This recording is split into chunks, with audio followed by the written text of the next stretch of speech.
age 62. They said they don't trust the government. They're conservatives, but they're going to start drawing theirs at age 62. He was a baggage handler for American Airlines. His wife worked for the state, but they're going to start drawing theirs at age 62. That's wild because they're willing to take less by taking it early. I guess maybe worrying that it won't be around for very much longer. That's what he's thinking. He's thinking that once he's in, he's in. Yeah, I got to tell you, it is. I know they don't like this term, but it is basically a Ponzi scheme. They've spent everything out of Social Security.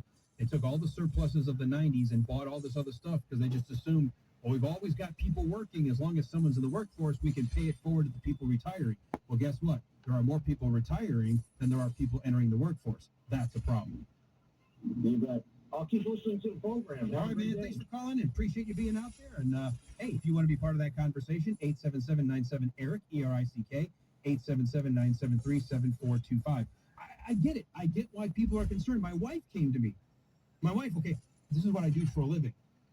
So she's like, okay, tell me why what Donald Trump's doing isn't bad. Tell me why it's good. Tell me what he, and this was at the start when he just announced this is the new plan going forward. And I said, I'll tell you this. I don't have a hotline to Donald Trump. As much as I wish I did, I can't tell you what he's thinking, but I can tell you this.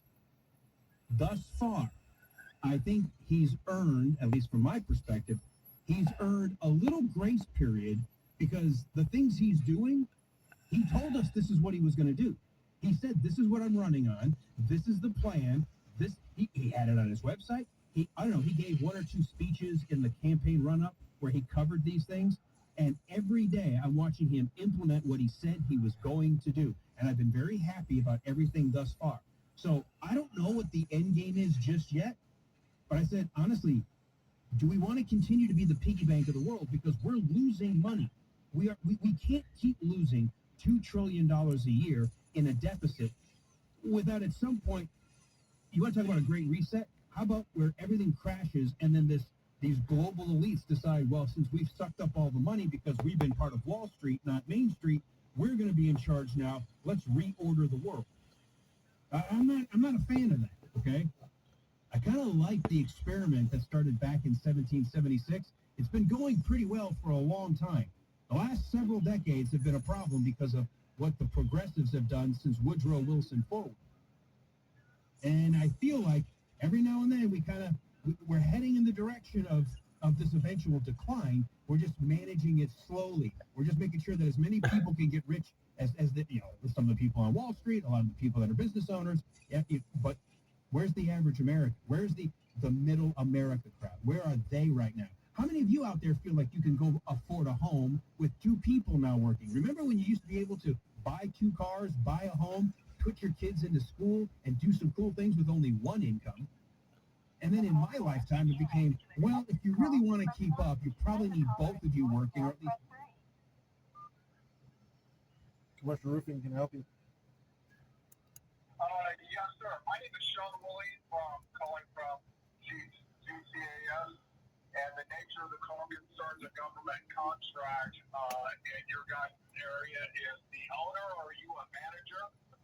I am, and no, we're not interested. Thank you.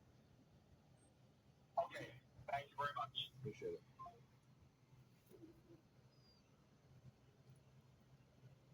How many of you still feel like, oh my gosh, I'm still having a hard time making ends meet? That's middle America right now, folks. If you're listening and you go, I don't know what you're talking about. I'm living fat, dumb, and happy. I go out to eat every night. I buy a car whenever I want. Well, you're kind of outside that bubble. You're not. I would say you're outside of the vast majority of the country. Look, everyone would love to be a multimillionaire. That's just not reality. But when you talk to people, and I've talked to so many people. I've been doing this for a long time.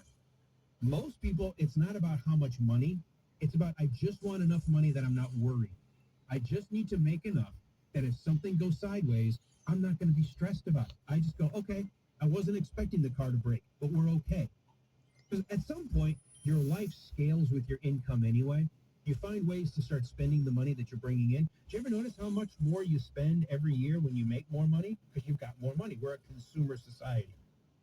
But most people want to be able to say, hey, if I had to scale back, I know I can still pay my mortgage. I can pay my car note. I can pay my credit cards. I can buy food, I can pay my energy bill, and then I can still maybe take a couple of weeks off in the summer and go do something fun. That part of the American dream has been stomped on for the last couple of decades. I would argue that it really started